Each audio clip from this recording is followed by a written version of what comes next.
Welcome back to another LP Gallery tutorial. Today, we're going to talk about PowerPoint shadows, or more particularly, on the odd and sometimes peculiar properties of PowerPoint shadows. Now, if you're a user who just uses, let's say, drop shadows for your flow charts and your diagramming, things of that nature, you probably never noticed anything odd about them. But if you're a user who creates more complex illustrations in PowerPoint, or your own clip art, or your own fancy backgrounds, you probably delve deeper into the shadows, and you may encounter some of these kind of strange and odd properties of them. So sometimes the shadows work the way you expect, and sometimes they don't work the way you expect. And that's kind of what we're going to be talking about. So we're going to focus on the odd nature of this, and how to work around some of these problems. And then we're going to look at all the options. And so you get a good overall view of PowerPoint shadows. So if a shadow is not doing what you expect it to do, well, this video should help explain why that's happening. Okay, so let's get started. So let's start off with some basic shadow concepts that most PowerPoint users know about. There are two kinds of shadows. There's shape shadows and text shadows. A shape shadow applies to shapes, and that's anything here you draw or you create by merging or cutting, or if you insert a picture, that's a shape. Text shadows apply to text, and that means whether you draw a text box applied or the text is directly on the shape. So text is text. Now, I'm pointing this out because they don't necessarily handle shadows quite the same, and you're going to see that a little bit later on. So there is a slight difference between how text handles a certain type of shadow and how the shapes handle a certain type of shadow, and we're going to show you that. The next thing is, within those two kinds of shadow, there's two types of shadow. There's an outer shadow, what PowerPoint calls an outer shadow. We're going to refer to it as a drop shadow. It's an easier concept to understand it as a drop shadow rather than an outer shadow. So there's a drop shadow, and that's a shadow that goes behind something. You can see here and here. And there's an inner shadow. Inner shadow goes in front of something, like you can see here. So we have a drop shadow and we have an inner shadow. I'm going to be using these arrows here with the gradient stripe in them. So I've created gradient stripes in these arrows because I'm going to be rotating them, and it's going to be a little easier to see what's happening with the rotation where you're seeing if we actually have stripes rather than a gradient or a solid color. So gradient stripes are basically just gradients made into stripes, and you can make between 2 stripes to 6 stripes. So if you want to create gradient stripes, I'll put a link into the description on our video on how to create gradient stripes. They have some unique properties, by the way, so they can do some pretty fancy things. So I'll leave that link in the description. A drop shadow is pretty straightforward, okay? Whether it's on text or it's on shape, it's pretty straightforward. So a drop shadow generally represents distance. So that means the farther the drop shadow goes, the higher it appears to be above the surface. So if I drag this down, take the distance, drag it down, you can see that it appears to be fairly high over the surface. So that's what a drop shadow does. Now, an inner shadow is kind of an optical illusion. It depends on how you personally see it. So if we take a look here in the arrows, we have an inner shadow. So an inner shadow tends to give you one of two things, either a beveled effect, like you see here. So it looks 3D, looks like this is kind of rounded, so has a little bit of a 3D quality, or it could look like a cutout, like you see here. So it looks like the arrow has been cut out of the page, and the stripes are actually the background in the page. So we're seeing either a beveled or cutout, and it applies to the text too. So either you get kind of a bevel effect or you get a cutout effect. And that again is just how you personally see it. So if you were to stare at these long enough, they would reverse. This would look more beveled, this would look more cutout. And again, it's just how you see it. But as a general rule, if you're trying to go for a bevel effect, then you want the inner shadow to be at the bottom. If you're trying to go for a cutout effect, then you want the inner shadow to be at the top. Okay. Let's move on to the next slide. Now, technically, a shape and or text can only have one of the two shadows. So either you're going to have a drop shadow on it or you're going to have an inner shadow. So let's take a look. The shape has a drop shadow, the text has a drop shadow. So that's one shadow apiece. Now this one here has inner shadows. The shape has an inner shadow, the text has an inner shadow. This one is a combo. So this has an outer shadow for the shape, inner shadow for the text. Now I say technically because there is a workaround solution that allows you to apply 2 shadows per element. So you could have 2 shadows on the shape and 2 shadows on the text. And we're going to show you that a little bit later on.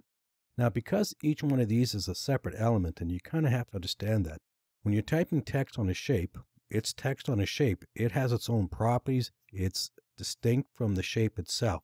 So what that means is you have to coordinate your shadows on your text and the shape. So here we have examples of what happens when they're not coordinated. So here we have a drop shadow on the shape, and it's going down. We have a drop shadow on the text, and it's going up. They're not coordinated, and it looks very awkward. We have the same thing here with the inner shadows going, both of them going the wrong way. And we have the combo here. We have the drop shadow going up, and we have the inner shadow in the text going down. So they're not coordinated. So you have to remember to coordinate your shadows if you're putting text on top of a shape. And PowerPoint calls them an offset. So we're going to talk about the offset. And basically an offset is where the light is, where the shadow is. So you have to use the same text and shape offset on these things to keep them coordinated. Okay, I previously mentioned that there's a slight difference in how PowerPoint handles the shadows of a shape and handles it with text. And you're going to see that now. And this particularly applies to the drop shadow. I'm going to take this arrow and I'm going to rotate it. So let's take a look at the drop shadow. So the drop shadow is going down to the right. So I rotated the arrow. What do you see? Down to the right. So both of these are going in the proper direction. So they're both down to the right, down to the right. Now let's take the text and rotate the text. And let's do a comparison. So the shadow here again is going down to the right. Let's take a look at this one. Well, this is now rotated and it appears to be going up to the right. Okay, so you can see that there's a definite difference between how PowerPoint handles a drop-down shadow on text as opposed to a shape. They're definitely not going the same way. Now, this applies to text whether the text is a single text box or you actually typed in the shape. So if you type text in the shape, it will do this, where the shape is doing a different kind of shadow. So PowerPoint is definitely handling drop shadows on the shape and the text differently. Now we're going to go to the next slide, and we're going to kind of give you an overall view of why that happens. So in this slide, we're going to try to explain why PowerPoint handles drop-down shadow on shapes differently than it does in text. So first you're going to notice that we've got these little offsets. These are the shadow offset. I've just copied them and put them in the corner of the slide. And I'm referring to these right here, these things. So I just copied them and put them in the slide. What these actually represent is a light source on the slide. So we have a bunch of arrows going around in a circle. There's 12 of them, like a clock, going around a clock face there. And I've used the center one for each and every one of them. So what I've told PowerPoint, since they're using the center one, the light is coming from the center top of the slide. So as the arrows rotate, there's a fixed one light source, one only, fixed to the slide.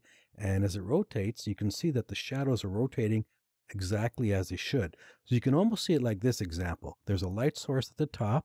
And as these rotate, the shadows are falling the way that they should. So here at the top, the light is coming down at the shadows at the bottom.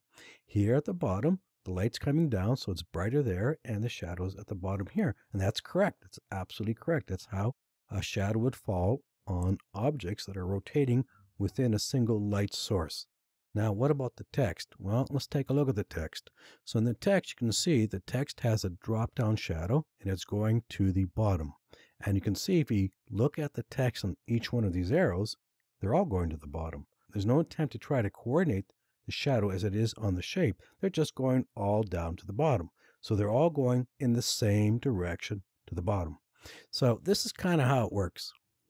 PowerPoint treats text differently than the shapes. So when you choose an offset, and I've chosen the center offset, okay, that means I've gone to this one here, the center offset, right here, top one. So I want the light coming from the center. So when you do that, rather than having a fixed light source on the actual slide, that offset is attached to the actual text. It's not attached to the slide, it's attached to the text. So when it rotates, and I've indicated that with the sun here, the light source is still coming from the same direction. So there it goes. It's not a single light source. Every one of the text has their own little light source right there. So you can see that the shadow sticks with the text, and if the text rotates, the shadow rotates in the same direction. Okay, so that is the big difference between a text drop-down shadow and a shape drop-down shadow. A shape drop-down shadow, assuming you're using the same offset, fixes a point of light on the slide. One point of light, and they all use that one point of light and they coordinate perfectly as a single light source. Where the text doesn't work that way. The shadows is attached, it's part of the text, and it rotates with the text. So let's take a look and see the kind of awkward things that happen here. So let's look at the 12 o'clock position. So we have the light at the top, shadows going down as it should. But if you look at the shadow here in the text, the shadow is going to the bottom of the text. And it's the same way for all of these. It's going to the bottom of the text. So if we go to the number 6 position, the shape shadow is correct. The light source at the top, the shadow is going down. But if you look at the shadow in the text, it's still going to the bottom. The only time that this actually coordinates is at the number 3 position. So we have the light source there, so the drop-down shadow is perfect. And it just so happens that the drop-down shadow in the text is pointing the same direction because that's the one we chose. So at the number 3 position, this works out. But it's the only one in all 12 that works out coordinated. If you look at the number 9 position, look, we have the opposite. Drop down shadow on the shape, which is correct, one light source, and look at the text. Text is upside down, so therefore the shadow is pointing up. So we have it totally uncoordinated. So you have to understand that PowerPoint is treating the drop shadow on text very different than drop shadow on shape. So if you use the same offset on your shapes, you're fixing a single light source to the slide, and that is correct. That's the way it should be. But if you're using a drop shadow in text, the drop shadow is part of the text and will rotate with the text, which means you don't have a coordination there. So keep that in mind. So once again, we're going to take a look at that. So here I have a bunch of numbers like a clock going around in a circle. I'm using the text drop shadow on all of them, and I'm using the center one again, the middle one. So again, these are all having the same shadow. So once again, as we go around, you can see that they don't quite coordinate. So you can see that the light is coming from the top, the shadow's at the bottom. By the time you get to number 6 position, you see we have reverse. It should be light there, shadow at the bottom, but that's not how it works. So we now know that the shadow is attached to the text and it rotates with the text. Now, the only plus I can see to doing this with text is that you get a pattern. Okay. Now, if you're a person who does a lot of flow charts and org charts and those kind of things, well, you're making patterns to begin with. So by pattern, I mean this. If we look at the inside, all the shadows are on the inside. So we kind of have like a coordinated pattern there. Now, the problem is this. What if you put a fill in the shape? So let's take a look at this one. So I filled in all the text boxes with a fill. Okay, so this is exactly, these two are exactly the same. This just has a fill in the text box. So we're using the center shape drop shadow and we're using the center text drop. So we're using the same one for each one of these. So as we go around, if you look at the shape drop down shadows, they're responding perfectly to a single light source. And again, the text doesn't do that because the drop shadow is stuck to the text. So when you get to the number 6 position, again, you can see that problem. We have the drop shadow working perfectly and the text is reversed. Okay, so that's a problem. So again, I just want to show you that again, so you have to keep that in mind. So what you'd have to do is you'd have to go and fix a shadow on one of these, and most likely you'd be doing that in the text. You'd have to rotate them to match. Now, some people might say, well, why not just do it this way? Why not just take the number 6 and just rotate it?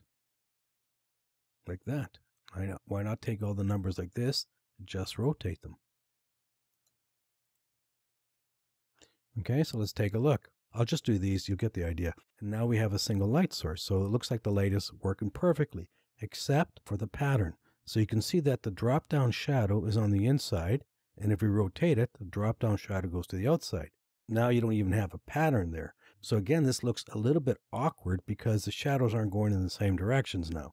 So keep that in mind. It's not just a matter of trying to rotate something like text to try to get the shadows going in the right directions, because now the pattern is broken up and it still looks a little awkward. On the next slide, I'm going to show you how to fix this. So once again, let's take a look at shadows on text. So here we have what looks like 2 clocks. It could be 2 clocks. The numbers are going around in a circle, kind of like a clock. So let's look at the shadow here. And you can see it's following the basic text drop shadow. So we have a single light source for all of these, and the shadows are of course attached to the numbers. So as the numbers rotate, the shadows rotate. So you get a shadow that falls on the inside, creates a nice pattern, but it's not quite a realistic looking shadow. Now let's take a look at this. So let's look at the drop shadows here. And what do you see? Well, you see a coordination. You see the shadows following a single light source, just like the shapes do. Okay, so How does that happen? Why are they different? Well, this is not a text shadow. This is a shape drop-down shadow. So what that means is this. On the number 10 position, I left a color in here. Okay? So when you have a solid color in a shape, then the drop shadow takes that shape because it's solid. But if you have text or numbers in a shape and you don't have a color in the shape, well then what is the solid part of that? Well, in this case, it's the numbers. So the drop shadows fall below the numbers because they're the solid parts. So if you want to create a coordinated single point light source for your text or your numbers, that's how you can do it. You use it using the shape drop shadow, just don't give it a fill, and you get perfect coordination. Text to a one-point light source, just like the shapes.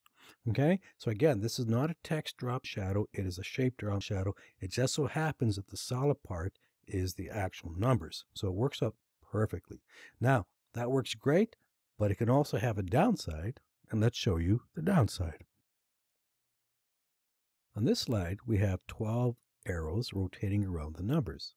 Now, they all started out like this one here. They had a fill, outline, and text. Now, what I did with these is I removed the fill.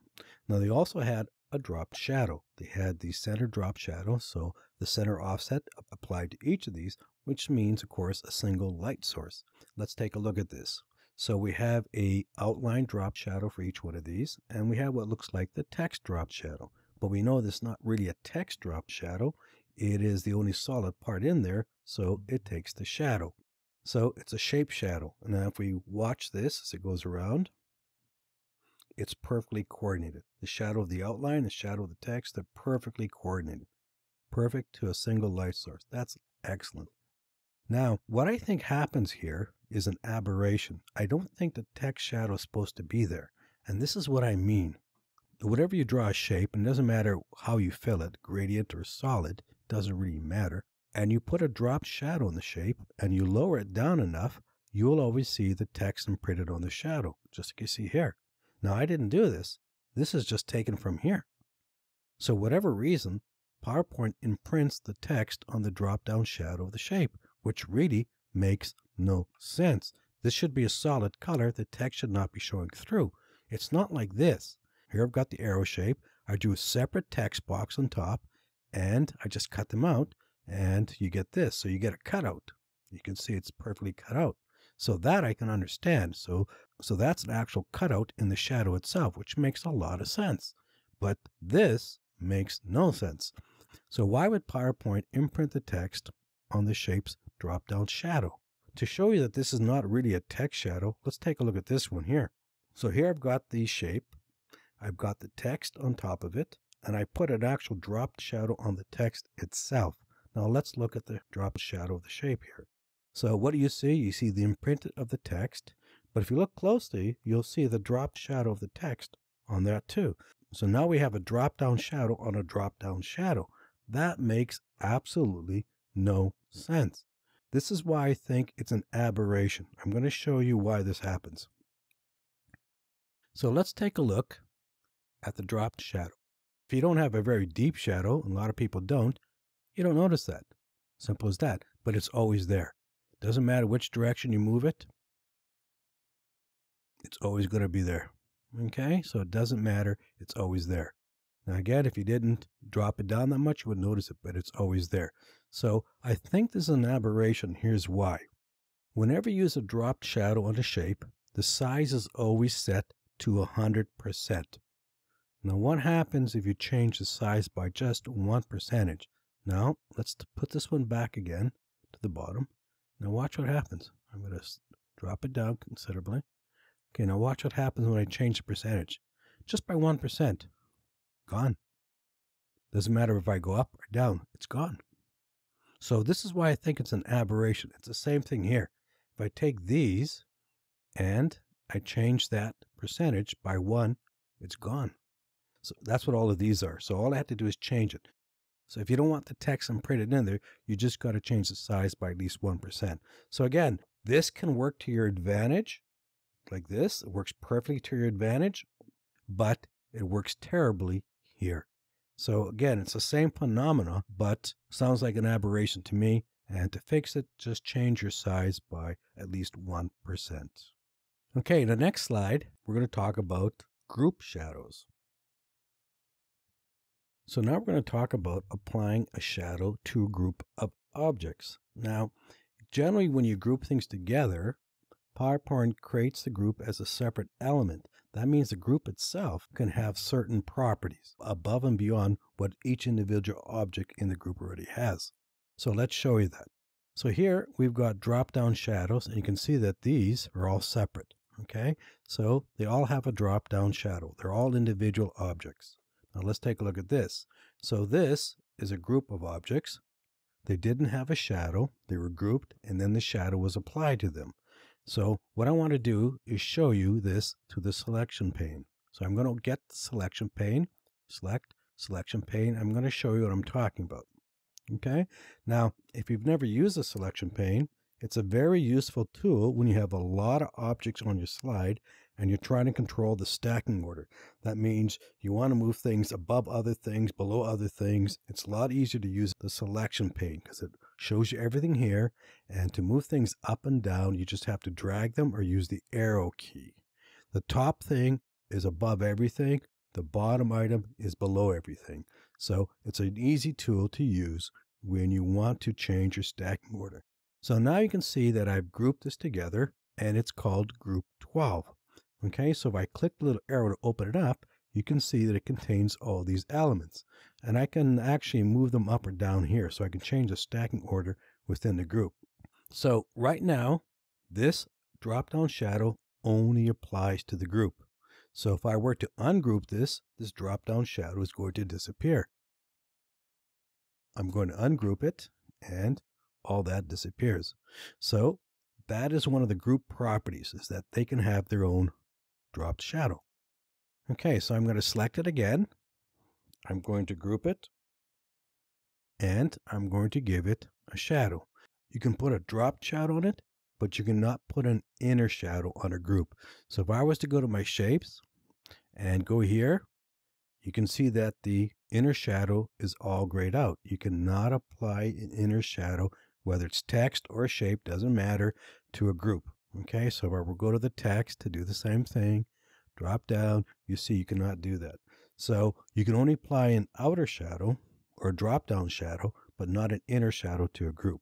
Okay, so let's go to shape. Let's put a drop down shadow.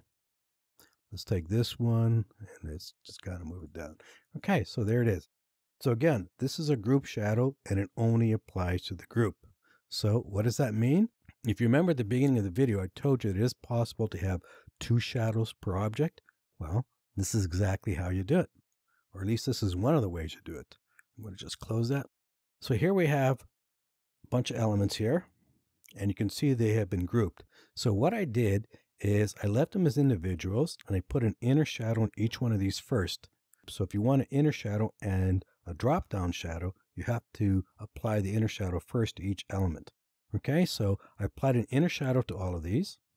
Then I grouped them, and I applied a drop shadow. To show you that's exactly what I did, I'm going to ungroup this. So again, the drop-down shadow is part of the group. So I'm going to ungroup that, and the drop-down shadow disappears. All you see is the inner shadow.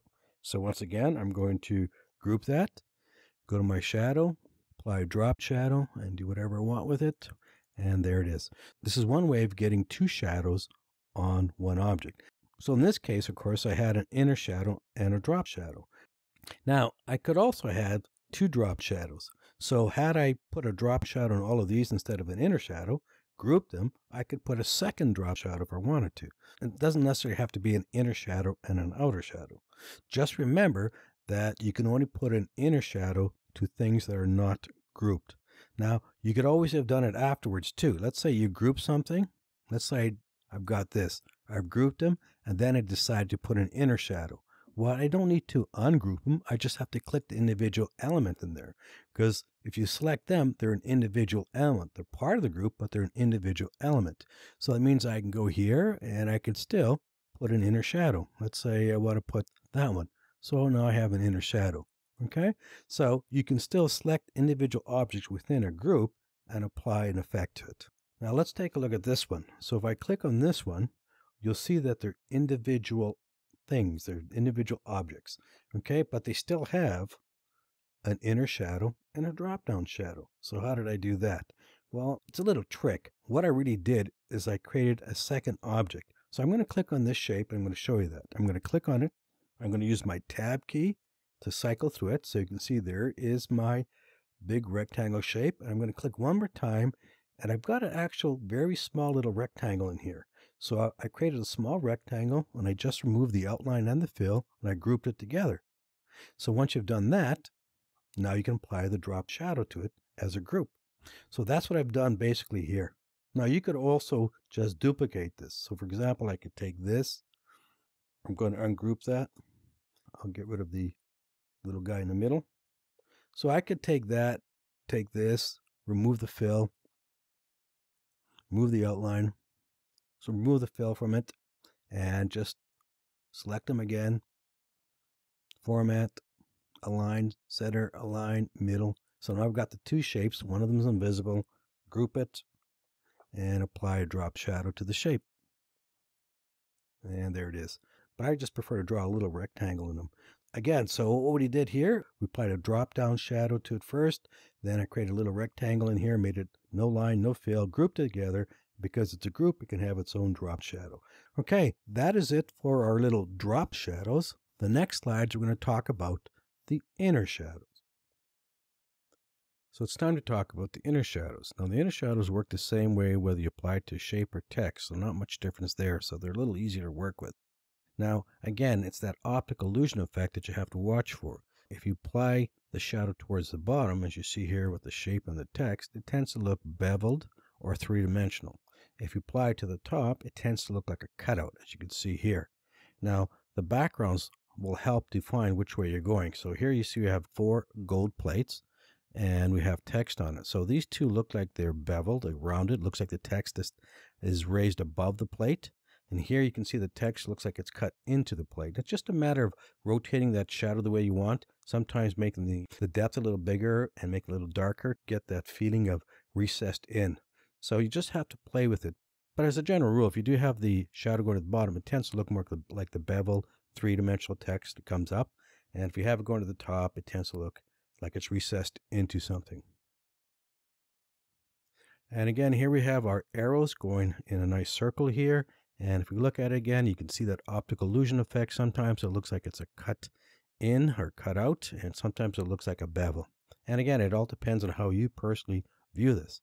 So we're just showing that it can look different to different people. Now with text, it makes it a little different. So we have the text and we have the arrow shape with the same offsets. So the offsets are going in the same direction and they're going around. Now you can see the text helps with the illusion of making this look more like a three-dimensional bevel rather than a recessed. So if you look at the arrows, they tend to look more beveled than they do recessed. So the text does help with that effect because the text is going in the same direction. The inner shadow is going in the same direction, so it does help to give it more the effect of a three-dimensional look to that arrow. Okay, it's time to look at the shadow properties. So we're starting with the drop shadow here. That's the outer shadow, and here's all the properties, and let's take a look at it. So the presets do exactly that. You choose a preset. The little diagram shows you which way the shadow is going to be going, which direction, and you apply one. Okay, so the presets allow you to choose an offset for your shadow. The color does exactly that. The default, of course, is black, but you can choose whatever color you like. And sometimes it does help, and I'm going to show you that it does help to change your color. We'll show you that in another example. Transparency does exactly that. So 0 transparency means it's dark, solid. And then as you start increasing transparency, it gets more transparent until it goes to nothing. Size does exactly that. So 100% is 100%. That's the default. So if you go under 100%, it's getting tinier and tinier and tinier. And if you go above 100%, it gets bigger, bigger, and bigger. And we'll show you the effect of that too in another example. The blur does exactly that. 0 points means no blur, solid. And then as you start adding the blur effect, it gets softer, softer, softer, till it almost disappears. It looks more like a smudge by this point.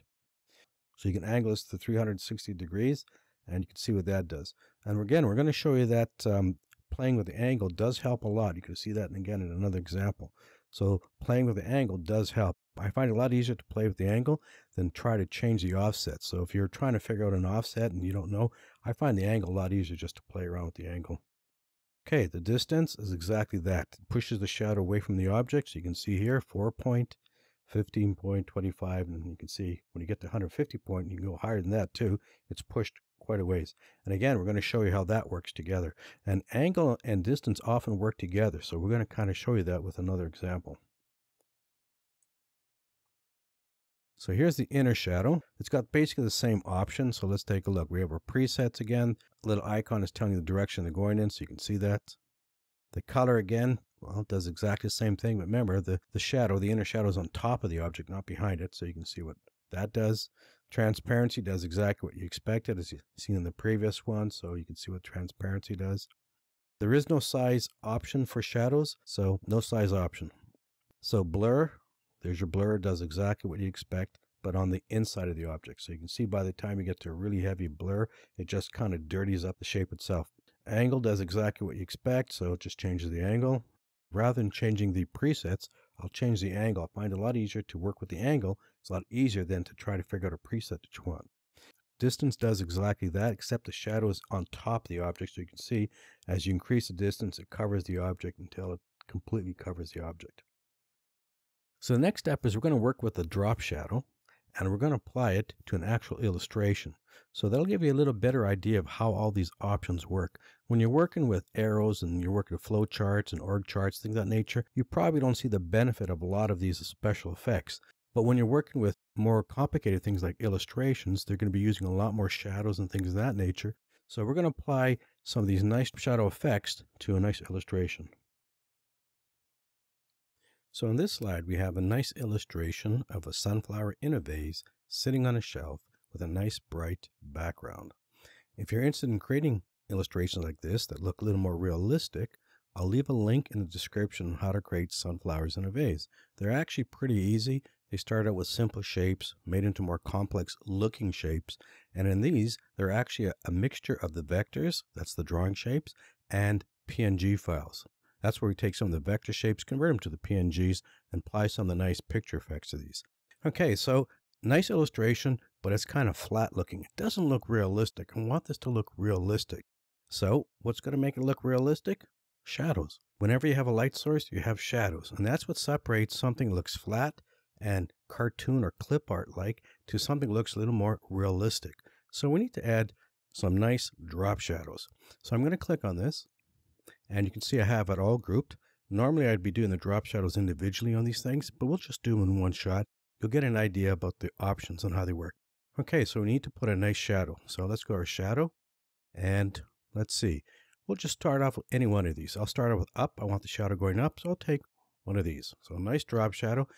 With this very thin shadow, it looks almost like it's a cutout pressed against the wall. So what's the first thing we need to do? We need to increase the distance. So if I move this, drag this, you see you get a different effect.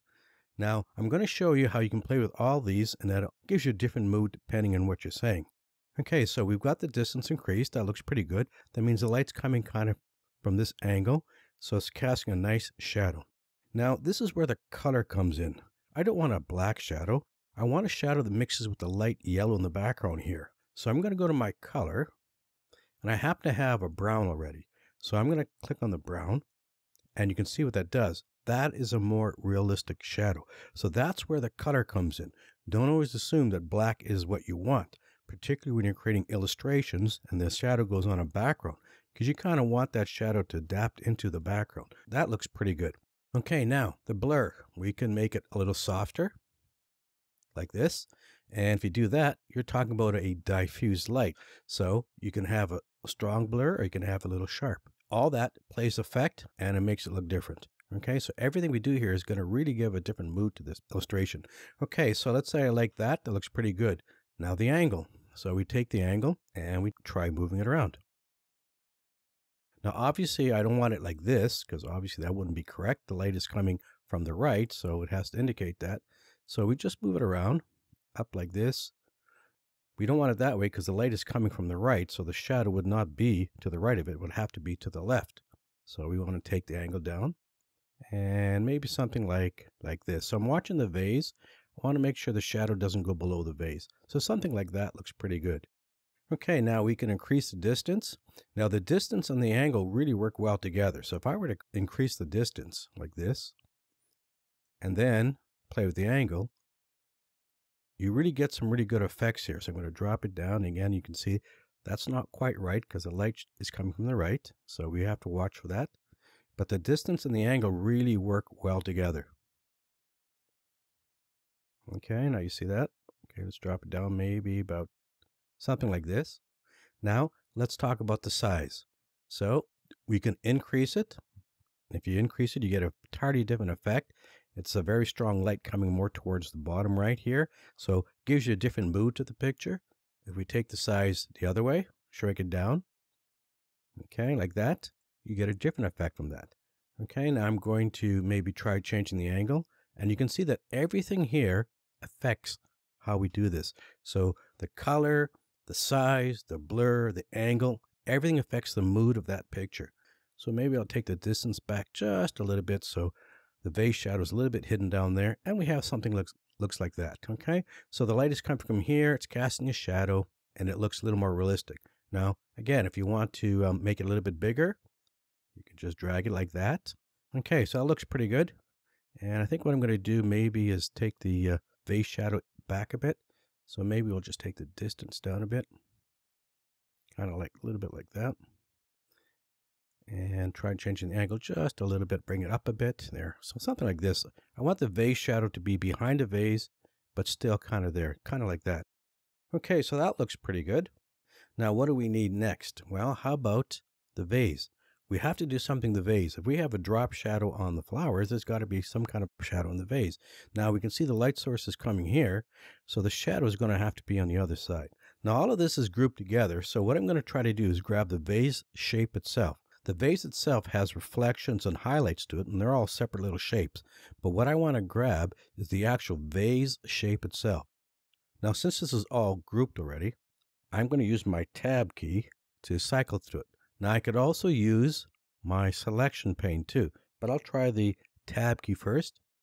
And it looks like I have the outside of the vase. Now to be sure of that, I'm going to go to my fill, and there's my color. So that tells me I've got the outline of the vase. If I'm not sure and I cycle through it, you'll see what's happening. I can tell that I'm not getting the right thing.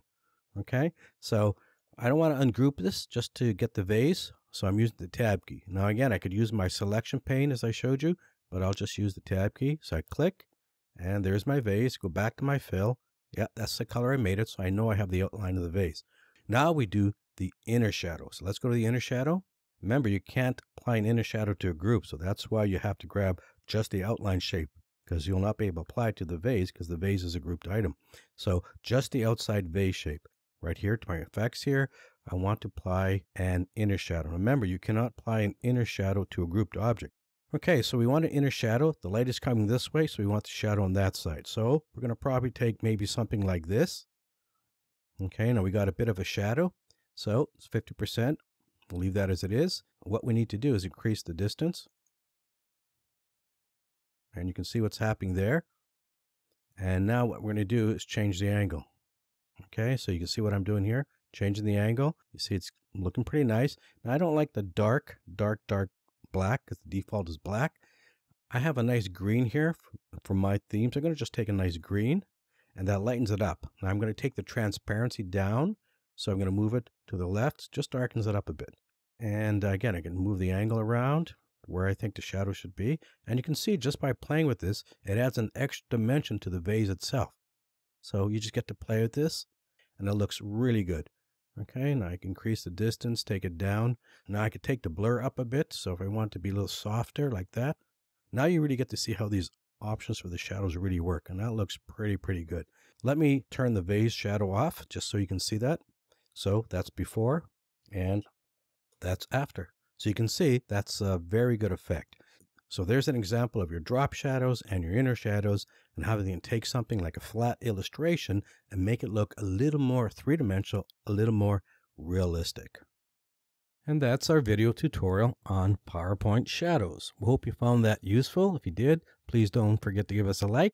And if you're a user who likes to create illustrations and clip art, then you might want to consider to subscribe to our channel. We do a lot of that kind of creating our own clip art, taking simple shapes, making them look in more complex shapes. So if you're really into that kind of more technical aspect of PowerPoint, I think we have a lot of good videos to show you. We always keep adding more videos, so you might want to consider subscribing.